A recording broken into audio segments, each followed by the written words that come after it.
All right, Shalom. My video got disconnected, but I'm going to end this lesson off with this scripture and then just play the rest of this video.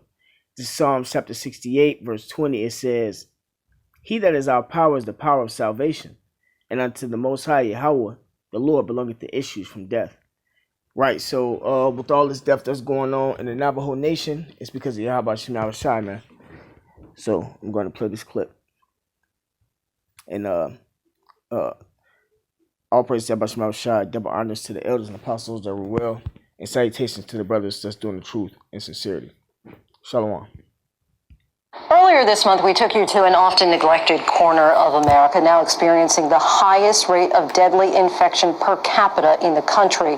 And now we return to the Navajo Nation for an update on how the community is grappling with the virus. With rampant poverty and lack of infrastructure, fighting COVID has been an immense challenge. It's also been the site of another heartbreaking family tragedy. Our Matt Gutman brings us their story. Before COVID ripped apart her family of 11, Dorothy Scott had lived in this traditional Navajo hut. She shuffled toward it, but couldn't bear to go inside. What goes through your mind when you're standing at your son's grave and you hear that your husband has just passed away, all from COVID? I was talking to my son right here at his grave, and I got a call, and I just stand there. I couldn't move. I said, what's going on? It's my husband. I know he was okay when I left. He's the one that telling me to go to the funeral. Yeah, and then say he's going to be here. He didn't say he was going to leave. In all, 8 family members tested positive. Dorothy and several others were hospitalized. And then her son, Bobby Jr., died. Then her husband, Bobby Sr., died a couple of days later. We accompanied them on their first time back home. The puppies yapped, the grandkids gleefully playing on that rope swing. But for Dorothy, the place felt haunted. And now we're at the hook-on, but he's looking at it sad. What happened in there? Lost everything. Yeah. I'm glad my husband's still in there. His spirit, she meant. They'd been married nearly 45 years. As it is for so many, their traditional Navajo hogan had no water or electricity.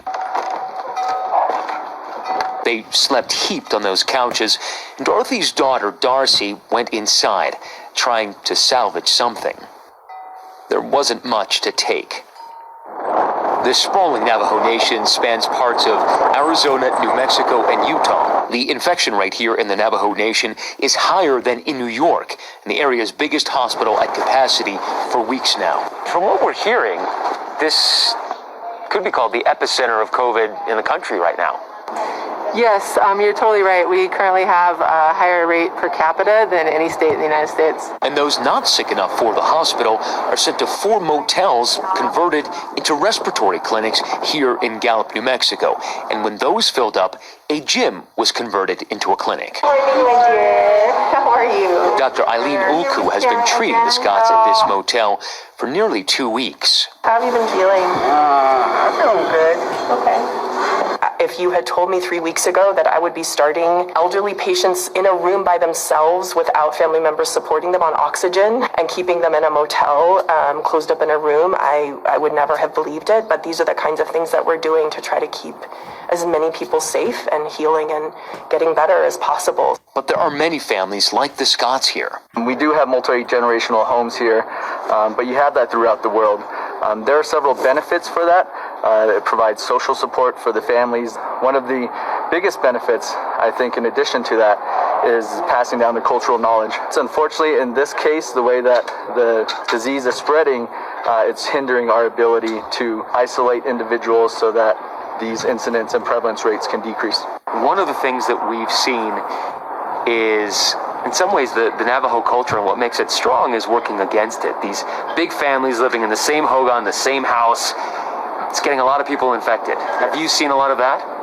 Yeah, we actually have identified pockets. Our public health nurses have been out and about in the community, and they're literally able to track, where you have one contact that's positive, you literally can almost guarantee the whole household is infected as well, too. a reality exacerbated by poverty and a critical lack of infrastructure. The Navajo Nation is larger than West Virginia, but 40% of the people who live here don't have electricity, and 30% don't have access to running water, which is why they need to pump water at wells like this. So, in the meantime, families like the Scotts stay confined in those motel rooms.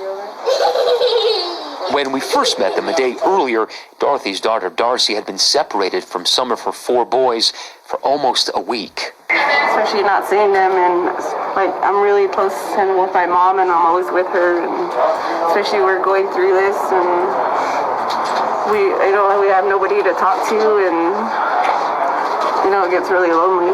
And during that brief visit, they got to hold each other again, because right now, it's all they have. So much more meaning in a hug these days, and our Matt Gutman joins us now. Matt, so disheartening to see things get worse since the last time that you were there. After meeting with people of the Navajo Nation, do you get the sense that things may ultimately improve, not just in the fight against COVID, but with the problems of daily life that you mentioned that existed well before the pandemic?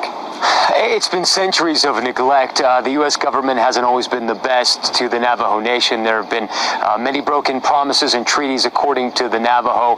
Right now, they are working on trying to get that CARES money in and apply to all sorts of infrastructure projects, which could help with sanitation and water and power. But people also need help right now. So the question is, in the Navajo Nation, who gets the money? How does it get allocated? And who needs the help the most right now? Lindsay. All right, Matt Gutman, thanks so much for your reporting.